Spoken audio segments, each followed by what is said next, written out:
ఈ సెషన్లో 7th one, it's the symbol of isolation or silence. Stork bird అనే పేరు విన్నాం కదా. బి స్టాండ్స్ ఫర్, ఇందాక మనం చెప్పాం, right? BIRD. I stands for isolation or silence.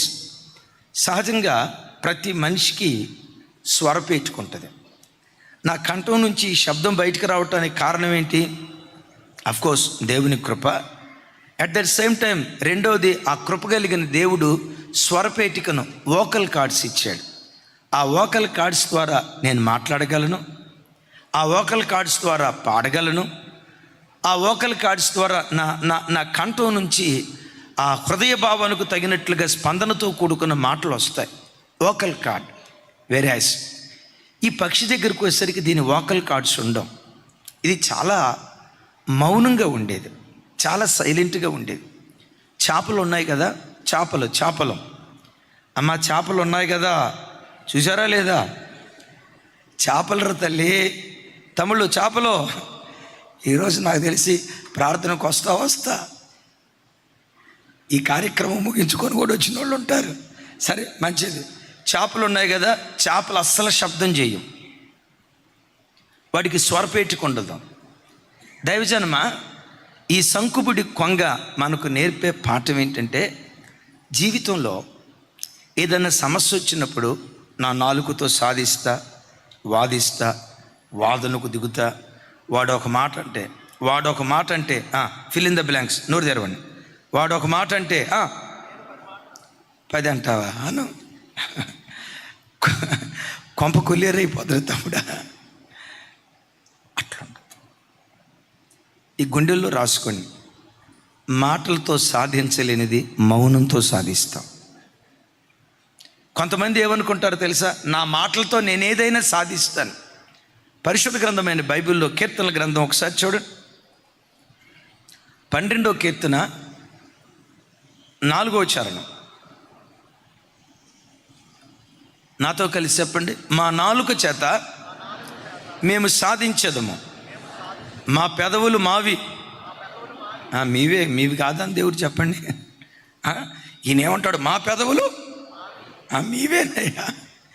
చూడండి ఆ పదజాలం. చెప్పండి ఒకసారి. మా నాలుక చేత మేము సాధించేదము, మా పెదవులు మావి, మాకు ప్రభు ఎవడని వారు అనుకుందురు. ఏమనుకున్నారట? మాకు ప్రభు ఎవరు? మాకు మేమే ప్రభువులం. మాకెవడు రాజు? మాకు మేమే రాజులం. మాకెవడు అధిపతి? మాకు మేమే అధిపతులం. మా నాలుకతో మేము ఏదైనా సాధిస్తామని విర్రవీగుతున్నారు.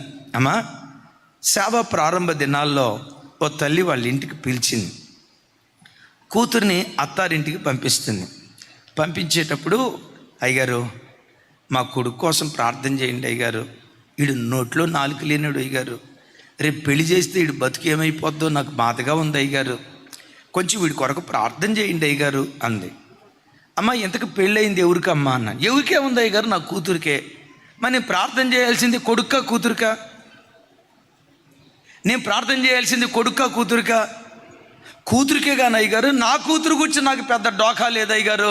ఇది నాలుగుతో ప్రపంచం చేయి ఇట్లా అంటాను. చూడండి నా వైపు, ఇది నా వైపు చూడాలి తమ్ముడా. అట్లా ఐ టు ఐ కాట్ నా వైపు చూడాలి. కూతురు నాలుగుతో ప్రపంచం చేయించుకొని వస్తాయి గారు. దీన్ని గూర్చి నాకు దిగులు లేదు అయ్యగారు. ఒకవేళ అమ్మాయి కొరకు ప్రార్థన చేయాల్సి వస్తే ఒకటి ప్రార్థన చేయండి అయ్యగారు. అమ్మాయి అత్తారింటికి వెళ్ళిన తర్వాత అత్తారింట్లో అమ్మాయిదే పైసేగా ఉండేటట్టు మీరు గట్టిగా ప్రార్థన చేయండి అయ్యగారు. ముగింపులో కొసమెరుపు ఏముందో తెలుసా? అసలు కంటే కొసమెరుపు ముద్దు అన్నట్లు, అసలు కంటే కొసరు ముద్దు అన్నట్లు, అయ్యగారు మీరు ప్రార్థన చేసినా చేయకపోయినా, నేను ప్రార్థన చేసినా చేయకపోయినా ఇది నాలుగుతో జయించుకుని వస్తుంది అయ్యగారు అంది. నేను అన్నా, అమ్మ, కూతురుకు నేర్పాల్సింది అది కాదమ్మా. అత్తారింట్లో అత్త మీద పై చెయ్య. అత్త ఎవరు? తల్లి వయసు కదమ్మా. నీ కూతురికి తల్లి వయసు కదా. కూతురికి ఒబ్బిక నేర్పు, వినమ్రత నేర్పు, తగ్గింపు కలిగి మాట్లాడటం, తగుమాత్రం మాట్లాడటం, ఇది నేర్పమ్మా. నాలుగుతో జయించుకొని వస్తాను. మీరు కావాలంటే చూస్తారు కదా అయ్య గారు, నా మాటిని ఈడు కొరకు ప్రార్థన చేయండి, వీడికి పెళ్లి చేస్తే వీడు బ్రతికేమైపోద్దానని ఇంతవరకు నేను పెళ్లి చేయలేదు, వీడి నోట్లో నాలుగు లేనోడు అయ్యాను. సరే, ఆమె ఎవరికి ప్రార్థన చేయమందో ఆ అబ్బాయికే ప్రార్థన చేసి వచ్చా. అద్భుతం. 3 నెలల తర్వాత ఆ తల్లి నెత్తి మీద తడిగొట్టేసుకొని నా దగ్గరకు వచ్చింది. ఏంటమ్మా అన్నాను. అయ్యా 3 నెలల్లో కాపురం చుట్టేసి వచ్చింది అయ్యా, అత్తను కొట్టిందంట అయ్యా. Praise God. మామను కూడా కొడదాం అనుకునే లోపు భర్త అడ్డు వెళ్ళాడంటయ్యా. ఇది చూడయ్యా, 3 నెలల్లోనే కాపురం సర్ది పెట్టుకొని వచ్చింది. నేను అన్న మనసులో ఏమన్నాను తెలుసా, 4తో సాధించిందిలే అమ్మా, ఇదే సాధించేది. బిడ్డలారా, ఎప్పుడో సమస్య వచ్చినప్పుడు వీధికి ఎక్కకండి. మనం బజారు మనుషులం కాదు, భక్తి కలిగిన మనుషులం. మనం ఆరాధించేది జీవము లేని వాటిని కాదు, జీవము కలిగిన దేవుణ్ణి ఆరాధిస్తున్నాం. భార్యాభర్తల మధ్యలో ఏ సమస్య వచ్చినా పోలీస్ స్టేషన్ ఎక్కొద్దు. మీ అమ్మోళ్ళని పిలిచి వాళ్ళ అమ్మోళ్ళని పిలిచి పంచాయతీలు పెట్టొద్దు. అమ్మా నాన్నల దగ్గర దొరకని న్యాయం, పోలీస్ స్టేషన్ దగ్గర దొరకని న్యాయం, నీతి కలిగిన న్యాయాధిపతి నీ దేవుని దగ్గర నీకు న్యాయం దొరుకుతుంది. గట్టిగా చెప్తాం ఆమెన్, పెద్దగా చెప్తాం ఆమెన్. ఎవరైనా ఏదైనా నిన్నంటే యేసయ్యను గురించి బైబిల్లో రాయబడిన మాట ఏంటో తెలుసా? ఆయన కంఠధ్వని వీధులలో వినబడనివ్వడు, ఆయన అరవడు, కేకలు. ఎక్కడ రాసింది ఆ మాట? మా వాడు ముందే చూపించినట్టున్నాడు. రైట్, చూడండి ఒకసారి 42:2 నాతో కలిసి చెప్పండి. అతడు కేకలు వేయడు, అరవడు, తన కంఠ స్వరము వీధులలో వినబడనివ్వడు. కొంతమంది ఉంటారు, కొంతమంది భార్యాభర్తలు ఎంత డిసిప్లైన్గా ఉంటారంటే అద్భుతం. వాళ్ళ మధ్య ఏదైనా గొడవ అయితే ఇంట్లో కొట్లాడుకోరు వాళ్ళు. మీకు అర్థమైపోయింది, ఇంట్లో కొట్లాడుకోరు, ఎక్కడికెక్కి తిట్టుకుంటూ ఉంటారు చూడండి. అట్లా ఉండదు. మనం ఒక గల్లీలో ఉన్నామంటే క్రైస్తవ బిడ్డలుగా మీరు పొందుకోవలసిన సాక్ష్యం, 20 సంవత్సరాలు బట్టి ఆ భార్యాభర్తలు మా మధ్యలో ఉంటున్నారయ్యా, వారు కొట్లాడుకున్నట్లుగా ఒక్కరోజు కూడా మేము చూడలేదయ్యా. ఎంత ప్రేమగా ఉంటారో. ఒకేసారి భార్యాభర్తలు బండి మీద కలిసి వెళ్తారయ్యా. ఆదివారం వచ్చిందంటే తెల్ల బట్టలు వేసుకొని మందిరానికి వెళ్తారయ్యా. వాళ్ళ పిల్లలు ఉన్నారే, వాళ్ళ అమ్మానాన్ని గీసిన గీత దాటరయ్యా. బాబోయ్ అక్క, ఎంత చెప్పరా ఇను, ఎంత భక్తిగా ఉంటారు బాబోయ్. వాళ్ళ పిల్లలంటే వాళ్ళ పిల్లలయ్యా. ఆ సాక్ష్యం నువ్వు పొందుకో. నువ్వు బ్రతుకుతున్న ప్రాంతం యేసయ్య సొంతం అవటానికి దేవుడు కృప చూపిస్తాడు. మన కంఠధ్వని వీధుల్లో వినబడనివ్వద్దు, మన కుటుంబ విషయాలు రచ్చకెక్కనివ్వద్దు. ఒకవేళ ఏ సమస్య ఉన్నా మౌనంగా దేవుని పాదాల చెంత రోధించి నీ విజ్ఞాపన దేవునికి తెలియచేయి. గుండెల్లో ఈ మాట రాసుకొని, నీవు మౌనంగా ఉంటే దేవుడు మౌనంగా ఉండడు, దేవుడు పని చేయటం ప్రారంభిస్తాడు. దేవుడు నీ పోరాట భూమిలో అడుగు పెట్టాలంటే, యేసయ్యా నా వేద్యమంతా నీకు అప్పగిస్తున్నా, నువ్వు తప్పితే నాకెవరు లేరు కదయ్యా. అమ్మైనా, నాన్నైనా, అన్నైనా, అక్కన్నా, స్నేహితుడైనా, తండ్రి అయినా, దేవుడైనా, నా బ్రతుకులో నా సర్వస్వం నీవే కదయ్యా. నా వేద్యాన్ని నీకు అప్పగిస్తున్నానని నీ వేద్యాన్ని దేవుని చేతుల్లో పెట్టు. మాటలతో సాధించలేనిది మౌనంతో సాధించే కృప దేవుడు అనుగ్రహిస్తాడు. ఆమెన్. బైబిల్లో ఒక అద్భుతమైన సన్నివేశం చెప్తాను. సౌలును రాజుగా అభిషేకించాడు సమూయేలు ప్రవక్త. అభిషేకించబడిన మొట్టమొదటి దినాన్ని ఏం జరిగిందో చూడండి ఒకసారి. సమూయేలు మొదటి గ్రంథం 10వ అధ్యాయం 27వ వచనం. నాతో కలిసి, పనికి మాలిన వారు కొందరు, పెద్దగా సార్, పనికి మాలిన వారు కొందరు, ఈ మనుషుడు మనలను ఎలాగూ రక్షింపగలడని చెప్పుకొనుచు అతని నిర్లక్ష్యం చేసి అతనికి కానుకలు తీసుకురాకుండగా అతడు చెవిటివాడైనట్టు ఓరకుండెను. ఆమెన్. ఈ మాట మీరు పాటించండి. అమ్మా వినండి, ఈ మాట మీరు పాటించండి. పరలోకం ఎక్కడో లేదు సార్, మన ఇల్లే చిన్నపాటి పరలోకంలాగా ఉండటానికి దేవుడు కృప చూపిస్తాడు. రాయబడిన మాట ఏంటంటే, సౌలు రాజుగా అభిషేకించబడ్డాడు. ఒకసారి నా వైపు చూసి తక్కమని చెప్పండి, సమాధానం చెప్పండి. ఇజ్రాయేలు దేశంలో ఆ రోజుల్లో అందరికంటే ఎత్తరెవరు తెలీదా? ఒకవేళ ఎత్తులు పోటీ పెట్టామనుకోండి, అందరికంటే ఎత్తరి సౌలే. ఏ ఇశ్రాయేలీడైనా సౌలుకి భుజాల వరకే ఎత్తు వస్తారంట. అంటే ఏ ఇశ్రాయేలీలు అంటేనే ఎత్తరులు, ఏ ఎత్తరైనా భుజాల వరకు వచ్చారంటే సౌలు ఎంత గొప్ప ఎత్తరో. అంతేనా? బహు గొప్ప అందగాడు. అంతేనా? వాళ్ళ నాన్న పేరు కీషు. వాళ్ళ నాన్న పేరు కీషు. బెన్యామీను గోత్రంలోనే మహా గొప్ప భాగ్యవంతుడు. అంటే భాగ్యవంతుని కడుపున పుట్టిన సంపన్నుడు. తండ్రి రాజైతే కొడుకు యువరాజు, అందగాడు, ఎత్తరి. సమూయేలు ప్రవక్త చేత అభిషేకించబడి ఇశ్రాయేలును పరిపాలన చేయబోయే రాజు ఎతడే అని దేశానికి ప్రకటన చేశారు. కొంతమంది పనికిమాలినోళ్ళు చూసి ఈ మాట విని ఏమన్నారు తెలుసా? వెకిలిగా, ఈయనంట రాజు, ఈ గాడిదలు కాచుకునేవాడు మనకు రాజు అంట, ఈవిడు మన పరిపాలన. అసలు ఈ ముఖం రాజు ముఖంలాగే ఉందా చూడు. మన భాషలో చెప్తా మామూలుగా మీకు అర్థం అవటానికి, అటు ముఖం చూడు, చుంచెరికలు పెట్టేవాడు ముఖం ఉన్నట్టుంది. ఈవిడు రాజు అంట, ఈయన మన మీద పరిపాలన చేస్తాడు, ఈయన పరిపాలన కింద మనం బ్రతకాలంట అని పనికి మాలిన వారు కొందరు విమర్శించారు. విమర్శించినప్పుడు నేనంట, అవి ఎడ్రా ఇది చూడండి, మంచి ఎత్తరు కదా, ఇట్రా. ఈ మాట ఎంతతోటే సౌలు స్థానంలో వేరే వాళ్ళు ఉంటే, ఏరా సుంచెలికలు పెట్టేవాడు ముఖం అంటావా? నేను నీ కంటికి ఆనలేదురా, నా బలమేంటో చూపిస్తానని ఇట్లా పైకి లేపి ఆకాశానికి భూమికి మధ్యలో వేలాడదీసి ఉండేవాడు. ఇన్ని విమర్శలు చేస్తున్నా విమర్శించే వాళ్ళు ఎవరో చెప్పమంటారా? వాళ్ళకి బైబిల్ ఒక డిగ్రీ పెట్టింది, పనికి మాలిన వారు. ఒకసారి చెప్పండి. ఈ పనికి మాలిన వాళ్ళకి ఒకే ఒక్క పని, అరే మాట్లాడాలి సార్, మీరు బ్రతికే చోట కూడా కొన్ని పనికి మాలిన బ్యాచ్ ఉంటుంది, పనికి మాలిన బ్యాచ్ ఉంటుంది. వాళ్ళకి ఏమి లేదు, 24 గంటలు నీ ఇంటి మీద రాళ్ళు వేయాలి, నిన్ను విమర్శించాలా, నీలో ఉన్న లోపాలు చెప్పాలా, నీ కుటుంబంలో ఉన్న తప్పిదాలు గురించి మాట్లాడుకోవాలా. వాళ్ళు మాట్లాడుకుంటున్నారన్న సంగతి నీకు తెలిసింది, నీ చెవులు వినబడిన తర్వాత వాళ్ళ దగ్గరికి వెళ్ళి ఆదరణకి వెళ్దామా? చెవిటి వాళ్ళు అనేటు మౌనంగా ఉందామా? కానీ ఇబ్బంది ఏంటంటే అదే చెయ్యం.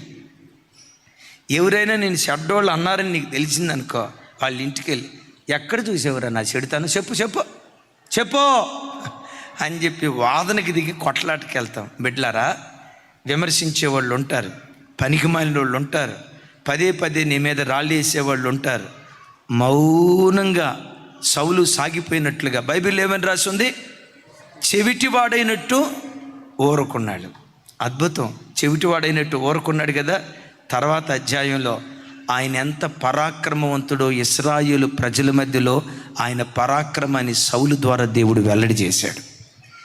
నువ్వు మౌనంగా ఉండు, నీ మంచితనం ఏంటో దేవుడే బయలుపరుస్తాడు, నీ గొప్పతనం ఏంటో దేవుడే బయలుపరుస్తాడు, నీ ప్రార్థన ఏంటో, నీ భక్తి ఏంటో, నీ వ్యక్తిత్వం ఏంటో దేవుడే బయలుపరుస్తాడు. ఎప్పుడు బయలుపరుస్తాడో తెలుసా? నువ్వు మౌనంగా వెళ్ళిపోయినప్పుడు. గట్టిగా చెప్దాం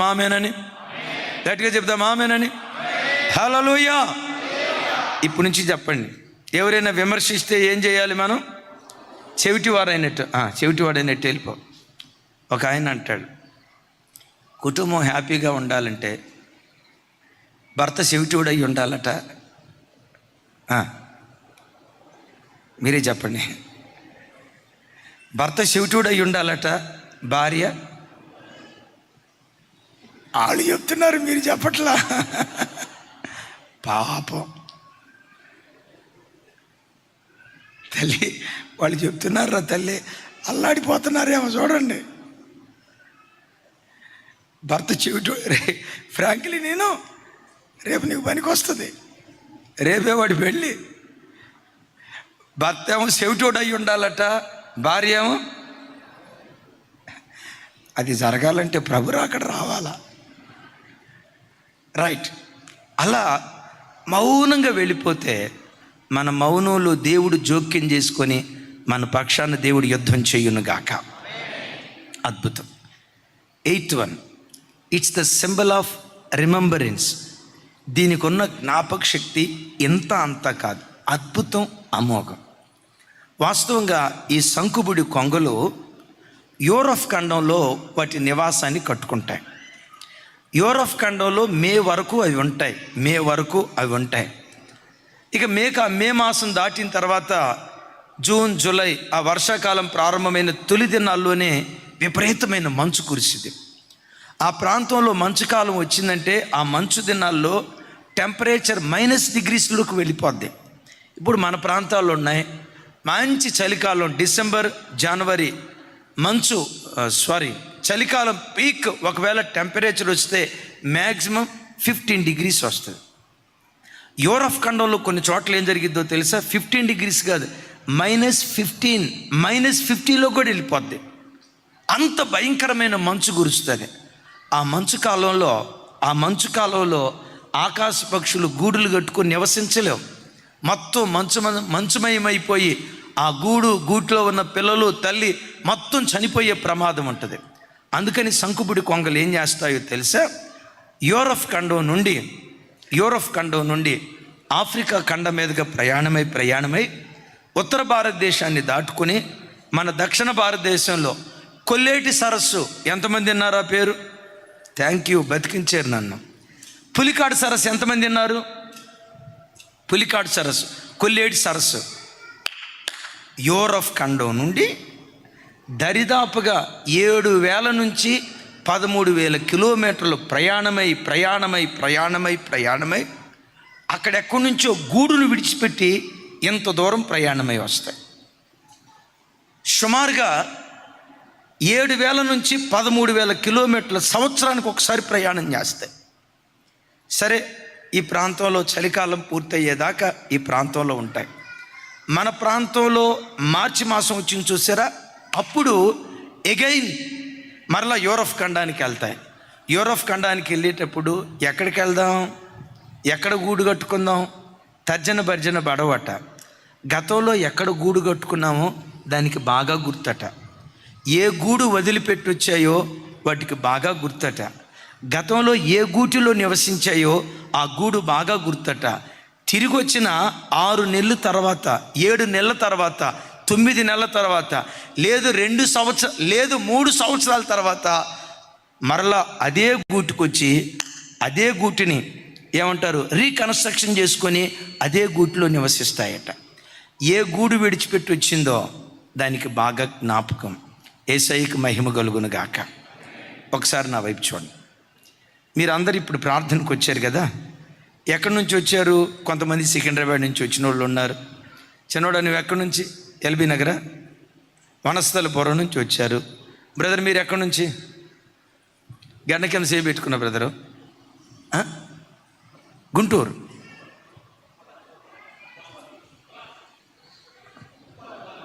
ఉప్పల్, రైట్. బ్రదర్ మీరు ఎక్కడి నుంచి? అపురూప కాలనీనా? ఎక్కడి నుంచి? తమ్ముడు నువ్వు ఎక్కడి నుంచి? గాజుల రామారం, రైట్, గాజుల రామ. చిన్నోడు నువ్వు వైజాగ్ నుంచి వచ్చావా? వైజాగ్ నుంచి. ఇప్పుడు ప్రార్థన అయిపోయిన తర్వాత ఎక్కడికి వెళ్తారు? చర్చిలోనే ఉంటారా? కాదరా తల్లి, ఏ గూడు వదిలిపెట్టి వచ్చారో మరలా ఆ గూటికి వెళ్తారా లేదా? I right? అవునా కాదా? ఏ గూడు విడిచిపెట్టి వచ్చామో మరలా అదే గూటికి తిరిగి వెళ్తాం. ఎందుకో తెలుసా? జ్ఞాపకం. ఓ మాట చెప్పమంటారా? ఆకాశం క్రింద భూమికి పైన బ్రతుకుతున్న మనమందరం భూలోకానికి ఎక్కడి నుంచి వచ్చామో తెలుసా? పరలోకపు గూటి నుంచి బయలుదేరి భూలోకంలోకి వచ్చాం. విన్నారా? బోధించే నేనైనా, వాక్యం వింటున్న మీరైనా, ఆకాశం క్రింద భూమికి పైన బ్రతుకుతున్న 800 కోట్ల మంది ప్రజలు, భవిష్యత్తులో పుట్టబోయే ప్రజలు, గతంలో పుట్టి చనిపోయిన ప్రజలు, ఈ రోజుల్లో బ్రతుకుతున్న 800 కోట్ల మంది ప్రజలు. ఈ ప్రజలందరూ ఎక్కడి నుంచి బయలుదేరి వచ్చామంటే పరలోకపు గూటి నుంచి బయలుదేరి వచ్చాం. ఈ లోకంలో ఎంతకాలం బ్రతికినా, ఇప్పుడు మీరు ఎంతసేపు కూర్చున్నా మీ మనసు ఏడు చుట్టూతో తిరుగుతూ ఉంటుందమ్మా. పరలోకం చుట్టూ తనొద్దులేమ్మా, చెప్పండి, దేని చుట్టూతో తిరుగుతూ ఉంటుంది? అపురూప కాలనీలో మా ఇల్లు, వనస్థలిపురంలో మా ఇల్లు, గుంటూరులో మా ఇల్లు, షాపూర్లో మా ఇల్లు, చుట్టూతో తిరుగుతూ ఉంటుంది కదా. ఆ ఇంటిని గూర్చిన జ్ఞాపకం భూలోకంలో ఎంతకాలం బ్రతికినా పరలోకాన్ని గూర్చిన జ్ఞాపకం ఎన్నడూ నిన్ను విడిచిపెట్టకుండా జాగ్రత్తగా పదే పదే దాన్ని జ్ఞాపకం చేసుకుందాం గాక. ఏ గూడు విడిచిపెట్టి వచ్చామో మరలా ఆ గూటికి వెళ్ళాలి కదా. ఏ పరలోకపు గూటిని విడిచిపెట్టి వచ్చామో, ఎన్ని రోజులు భూమి మీద బ్రతికినా తర్వాత మనం చేరాల్సిన ఏకైక మన గూడు, మన గమ్యస్థానం పరలోక రాజ్యం. చప్పలు కొడుతూ స్తోత్రాలు చెప్దాం. మీరు అడగొచ్చు, అన్న మనం అందరం పరలోకంలో పుట్టిన వాళ్ళమా, పరలోకం నుంచి భూలోకానికి వచ్చామా, మరలా మన గూటికి వెళ్ళాలని అన్నారు కదా, బైబిల్లో దీనికి ఏమైనా ఆధారం ఉందా? ఇది వాక్యం, మీరు చెప్పింది బాగుంది, కాదంటానికి వీల్లేదు. బైబిల్లో దీనికి ఏమైనా ఆధారం చూపిస్తారా? చూడండి, కీర్తనల గ్రంథం 87వ కీర్తన 5వ చరణం నుంచి 7వ చరణం వరకు.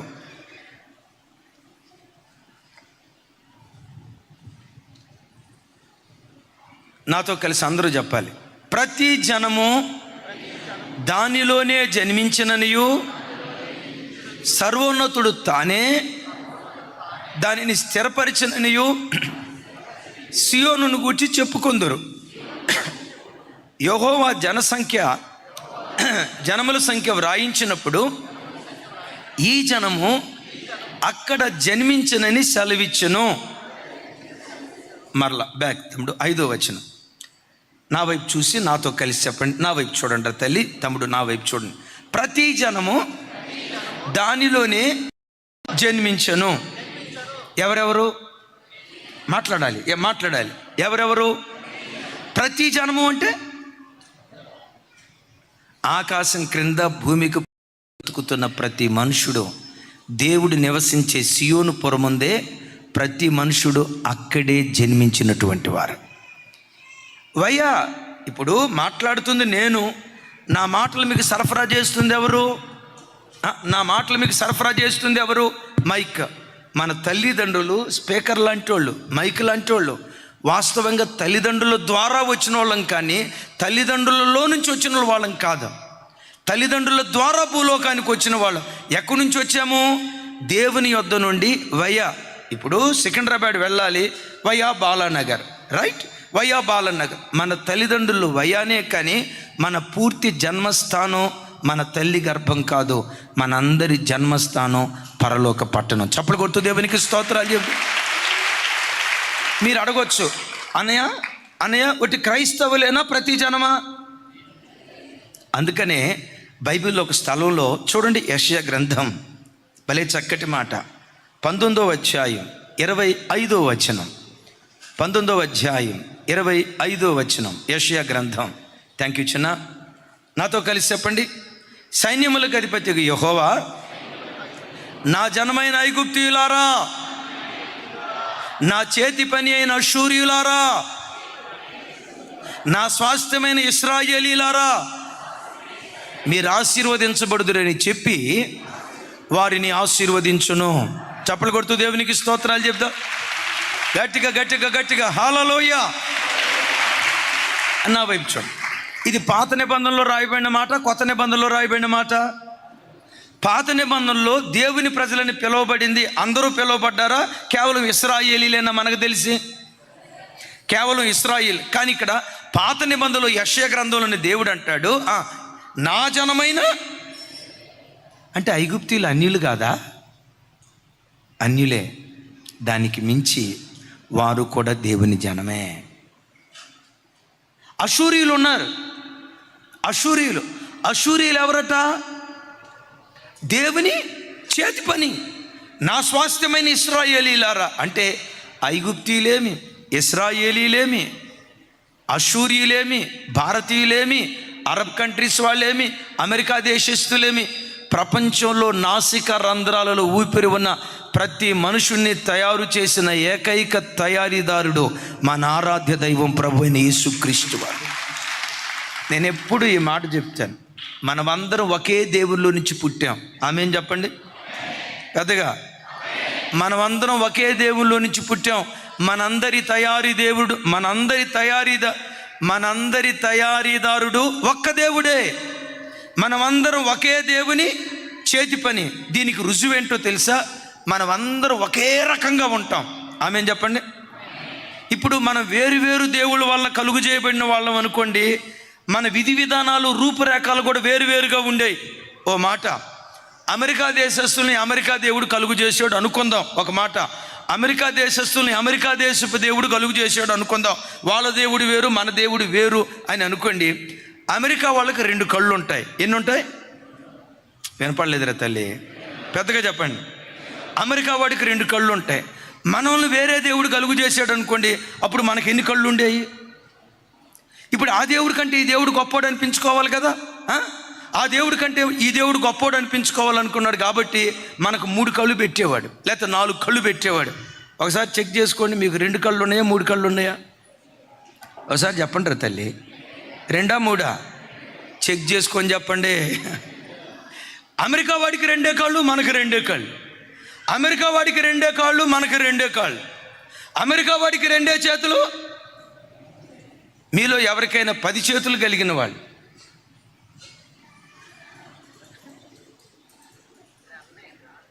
ఇట్లా 10 చేతులు కలిగిన పుణ్యాత్ములు ఎవరైనా ఉంటే ఒక్కసారి మీరు చేతులు పైకెత్తండి.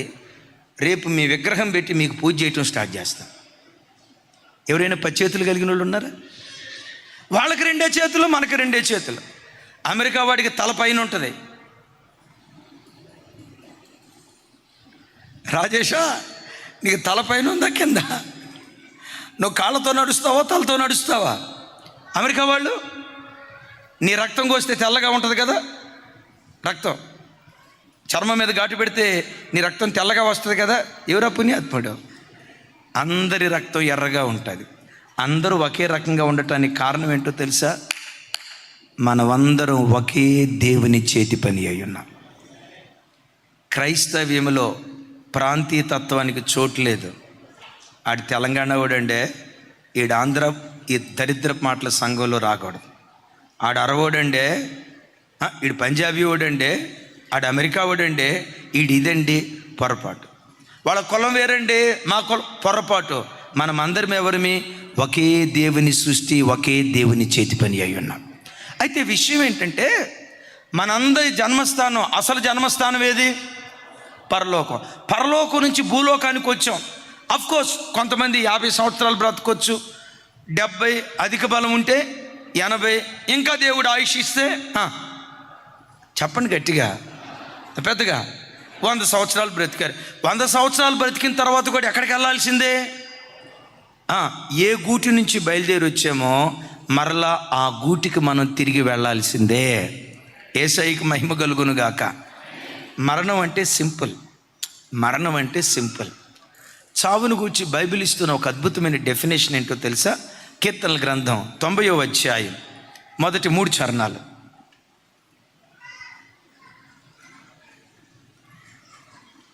నాతో కలిసి, ప్రభువా, పెద్దగా, ప్రభువా, తరతరముల నుండి మాకు నివాస స్థలము నీవే. పర్వతములు పుట్టక మునుపు, భూమిని లోకమును నీవు పుట్టక మునుపు, నీవు పుట్టింపక మునుపు, యుగయుగములు నీవే దేవుడవు. నీవు మనుషులను మంటికి మార్చుచున్నావు. నరులారా తిరిగి రండని నీవు సెలవిచ్చి ఉన్నావు. చప్పలు కొడుతూ స్తోత్రాలు చెప్దాం.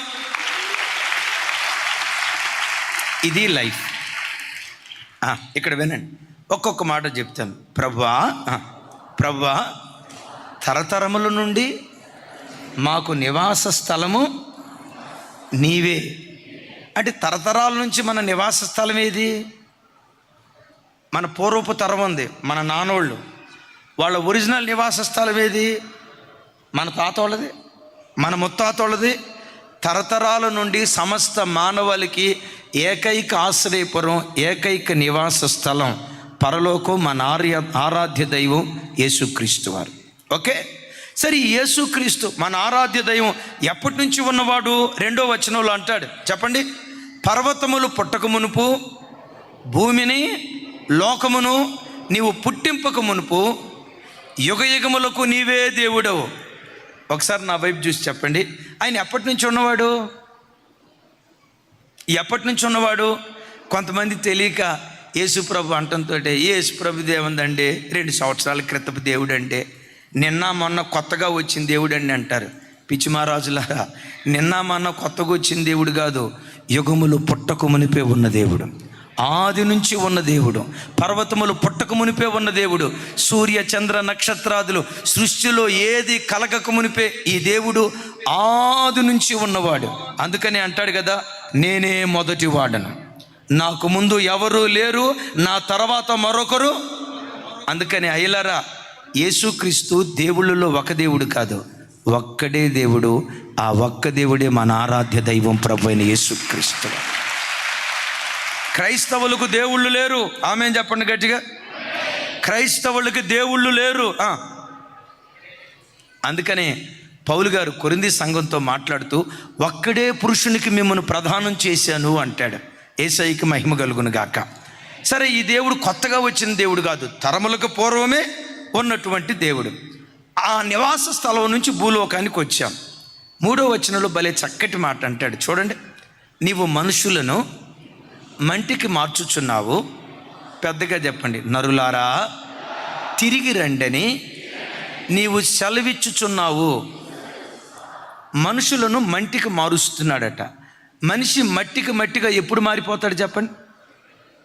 చనిపోయినప్పుడు. శరీరం మట్టిలో కలిసిపోతుంది. ఇప్పుడు చనిపోయిన ప్రతి వ్యక్తితో దేవుడు ఎలా అంటాడట, నరులారా నా యొద్దకు రండి అని అన్నాడా? స్పష్టంగా చెప్పాలి ఆ మాట. నరులారా నా యొద్దకు రండి అన్నాడా? అందులో ఏమన్నాడు? తిరిగి రండి అంటే దాని అర్థం ఏంటి? తిరిగి రండి అని అన్నాను కానీ నా యొద్దకు రండి అని అనలేదు. ఎందుకు తిరిగి రండి అన్నారో తెలుసా? మనమందరం అక్కడి నుంచి బయలుదేరి వచ్చిన వాళ్ళు. మరలా ఎక్కడికి వెళ్ళాలి? ఎక్కడి నుంచి బయలుదేరి వచ్చామో తిరిగి మరలా అక్కడికే వెళ్ళాలి. యేసయ్యకి మహిమ కలుగును గాక. అయితే బిడ్డలారా, ఈ పక్షి తన గూటికి తాను వెళ్ళగలుగుతుంది, కానీ మనం తిరిగి వెళ్ళినప్పుడు మన ప్రవర్తనను బట్టి దేవుడు తీర్పు తీరుస్తాడు. హృదయపు ఆలోచనలు బట్టి దేవుడు తీర్పు తీరుస్తాడు. నోటి మాటలను బట్టి తీర్పు తీరుస్తాడు. ఈ పక్షి ఉంది, ఒక 6-7 సంవత్సరాలు 6-7 నెలలు ఇక్కడుండి తిరిగి ఏమంటారు బరాబర్ తన గూటికెళ్ళి నివసిస్తుంది. కానీ పరలోపు గూట్లో మనం యుగాయుగాలు బ్రతకాలంటే నేను ఎక్కడి నుంచి వచ్చా కాబట్టి మరలా ఇక్కడే ఉంటా అని అంటానికి వీల్లేదు. అక్కడికే వెళ్తాం, కానీ ఆడికి వెళ్ళిన తర్వాత తీర్పు తీరుస్తాడు. నీ క్రియలు యోగ్యమైన క్రియలైతే యుగాయుగాలు ఆయనతో బ్రతికే భాగ్యం ఇస్తాడు. లేదు దారి తప్పి ప్రవర్తిస్తే మన ఆత్మ నరకానికి అప్పగించబడుతుందని దేవుని వాక్యం సెలవిస్తుంది. ఈ వాక్యం వింటున్న ప్రతి బిడ్డ మన నివాస స్థలానికి చేరి యుగాయుగాలు ఆయనతో కూడా బ్రతుకుదుము గాక.